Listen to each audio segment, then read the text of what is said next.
Hello guys, how we doing? Welcome back to the Three Hammers. This is my review. I'm not going to go through everything that happened, but it's my review of the Bournemouth 2 West Ham 0. Any of you that caught my preview yesterday would have realised I sort of predicted it, didn't I? It's typical the West Ham way. We go and beat Arsenal, put on probably the best performance we've put on in a couple of years, and then we just a lacklustre performance against a team like Bournemouth that are struggling. Don't get me wrong, all credit to Bournemouth. They deserved the win. They were killing us on the counter-attack the whole game. The team started, and I think the starting lineup was where it all went wrong, really. Fabianski in goal, Zabaleta, Diop, Ogbonna, Cresswell, Nasri, Rice, Noble, Anderson, Antonio, and the big man, Andy Carroll. I've seen the boys, all the channels, West Ham Chat, West Ham Fan TV, they've all sort of touched on the same thing. If you play Nasri, Chicharito should have started. If you play Antonio, Carroll should have started. I would have liked to have seen Snodgrass as well instead of Antonio, but there we go, that's what it meant to be. For them, the killer players started: King, Fraser, Brooks, and Wilson. And the first half was poor. It was real poor. Both teams, really. Nothing of really any talking points. I know that Carroll got booked for the sort of like a trading arm. But in terms of the first half, nothing really happened. We couldn't get our passing game going. It's so frustrating because we are a fantastic passing team this year. But sometimes we just cannot get the game going. And like I say, when Nasri's only played a couple of games. But when we've got that like little tricky dynamic player, it doesn't suit Andy Carroll, and that's when you need like a Snodgrass on for the higher balls for him, or you need Chicharito on with Nasri. I know a lot of people are agreeing with that. Let me know if you agree with that. Second half, I thought he would change it, but he didn't change it.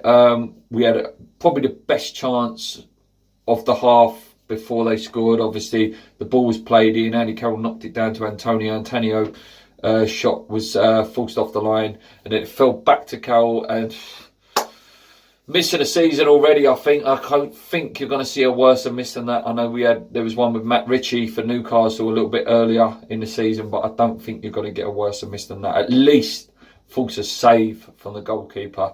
I think Ryan said it on West Ham Fan TV. I think he blasted it out of the stadium, let alone over the goal. Apart from that, I don't really remember much of anything from us. We had a lot of possession. Our first shot didn't come to Hernandez come on, and that was just like a weak effort. It wasn't anything major.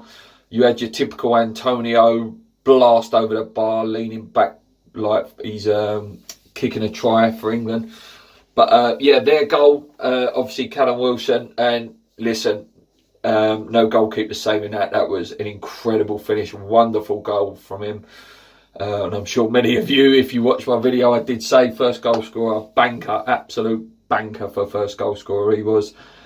And then after that, obviously King got the second, and it was game over. Like, it was well game over. I didn't see us coming back into the game. Just, I don't know, it was one of those lacklustre performances.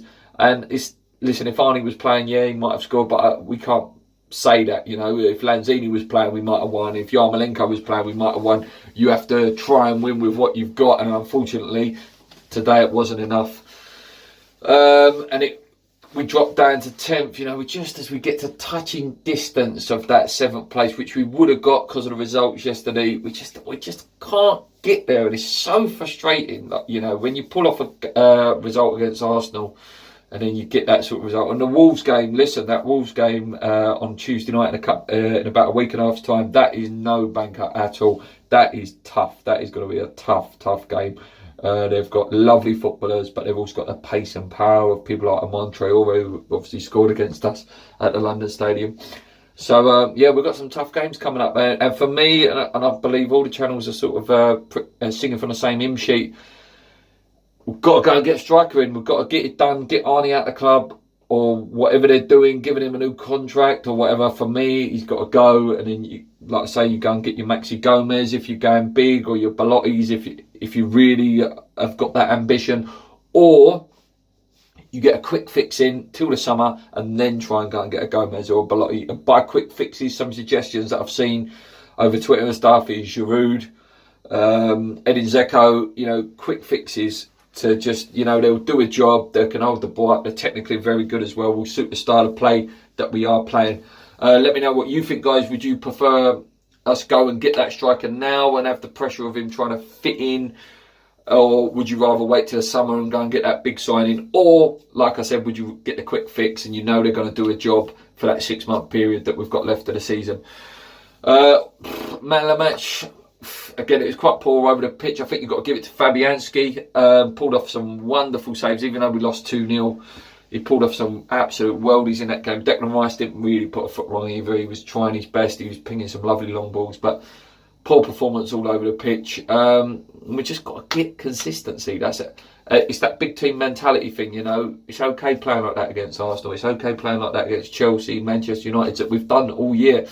It's doing it against these bread and butter clubs that are going to be in and around you. Like, we've got to go and do that against Wolves. We've got to go and play well against Wolves. We've got to go and play well against your Palaces. And obviously after that you've got your Liverpools and your Man Cities. You're going to play well. You might not win, but you always raise your game for them sort of games. Let me know what you think of the game, guys. I'll be back for the AFC Wimbledon game on Saturday, which is my birthday, which would be great if we can go through. But usually my birthday, I'm usually unhappy because we usually go out at this point. I hope that's not the case.